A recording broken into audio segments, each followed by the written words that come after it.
Finally आज लगभग 1 week पछि आजको दिन एकदम नै तनावग्रस्त नै रह्यो। मैले इन्भेस्टमेन्ट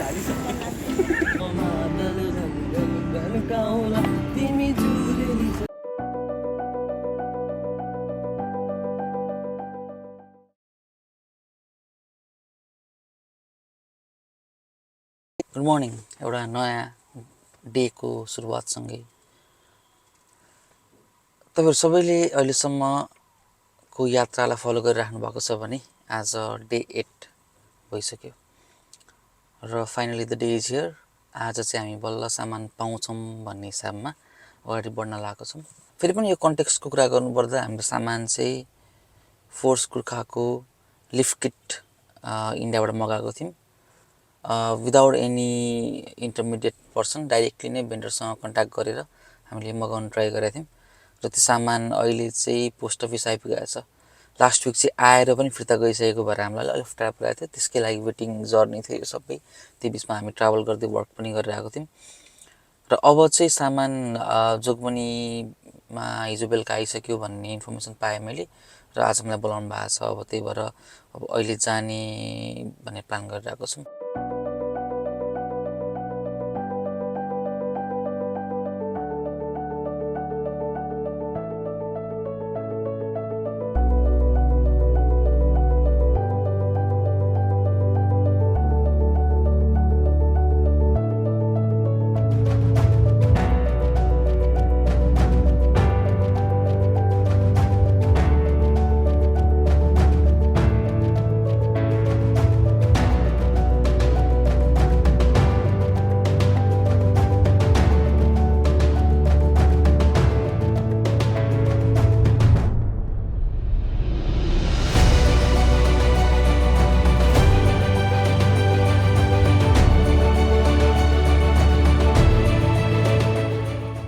फाइनली आज लगभग 1 विक पछि अहिले हामीले सामान फेला पार्यौँ र आफ्नो सामान चाहिँ आँखा अगाडि देख्दा खुसी लाग्दो रहेछ होइन। अब अहिले मसँग हातमा चाहिँ छैन, किनभने त्यसको कस्टम क्लियरेन्स गर्नलाई चाहिँ मैले यहाँ पोस्ट अफिसकै मान्छेलाई अलिकति पैसा दिएर मिलाएर पठाइदिइसकेको छु। आज लगभग फेरि पनि 2-3 घन्टा चाहिँ यहाँ एक्सपेन्ड गर्नुपर्ने भयो र अब गुड थिङ इज सामान आइसकेको छ, सामान हामीसँगै छ र अब उता नेक्स्ट स्टप अथवा नेपाल छिरेर हामी फेरि लिन्छौँ।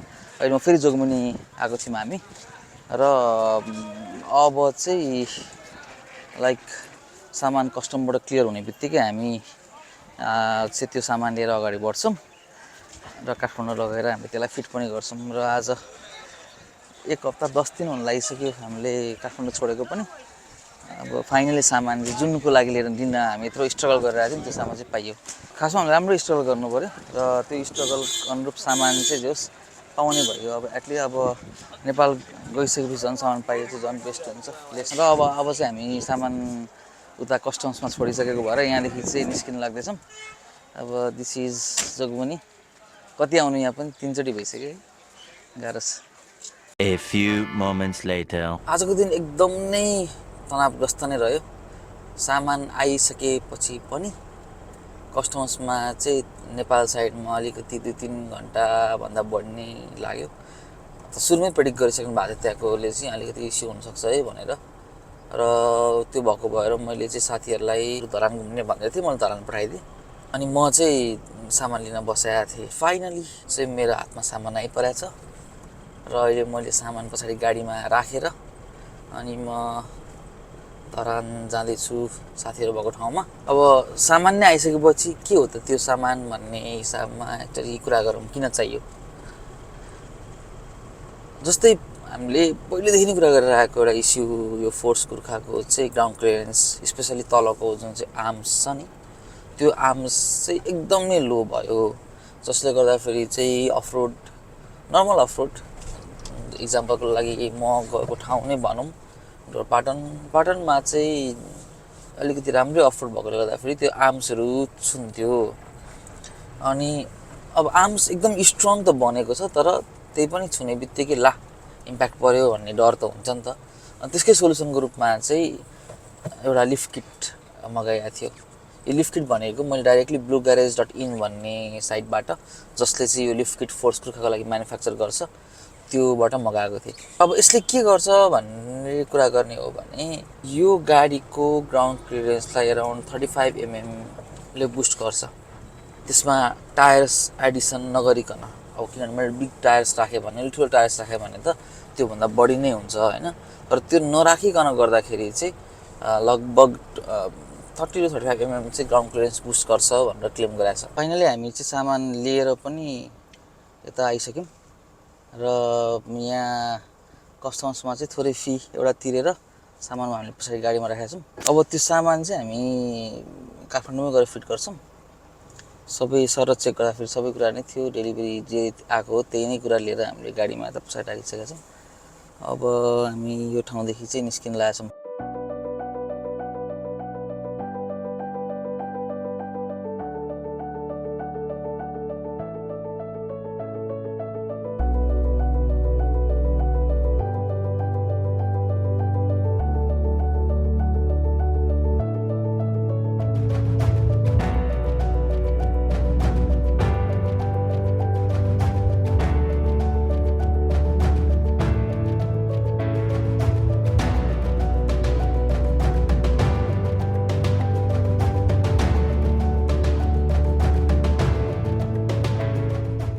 आलु निम्की एक ठाउँ गरिदिनु, दुई ठाउँ गर्नु पहिला एक ठाउँ चाखौँ न।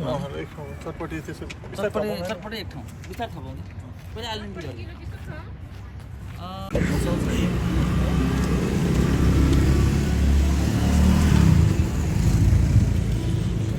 कति बेला नि भुइँहरूमा मैले इन्भेस्टमेन्ट हालिसकेँ।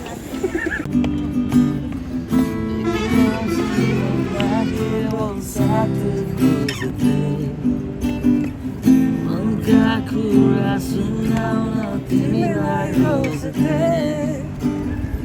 मेरा सारा माया तिमीलाई दिने प्रयास गर्दा अन्जानमा तिमीलाई बाँध्न पुगेछु।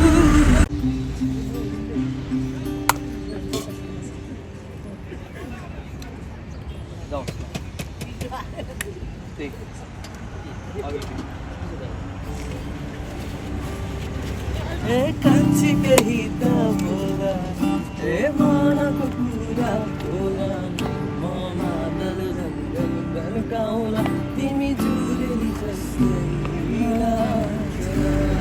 कायमको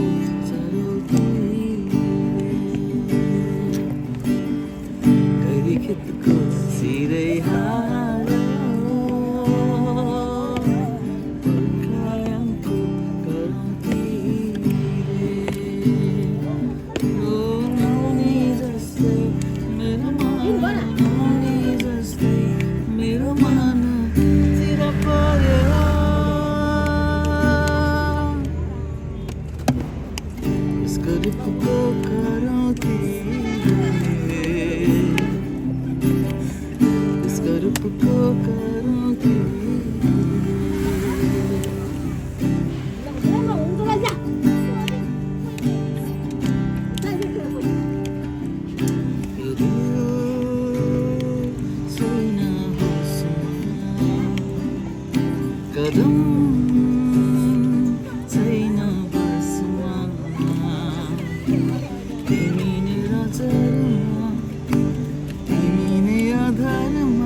अब चाहिँ हामी हाम्रो जर्नीलाई इस्टको जर्नीलाई हल्का पन्साउँदै रिटर्न ब्याकको जर्नी स्टार्ट गर्न थालेका छौँ।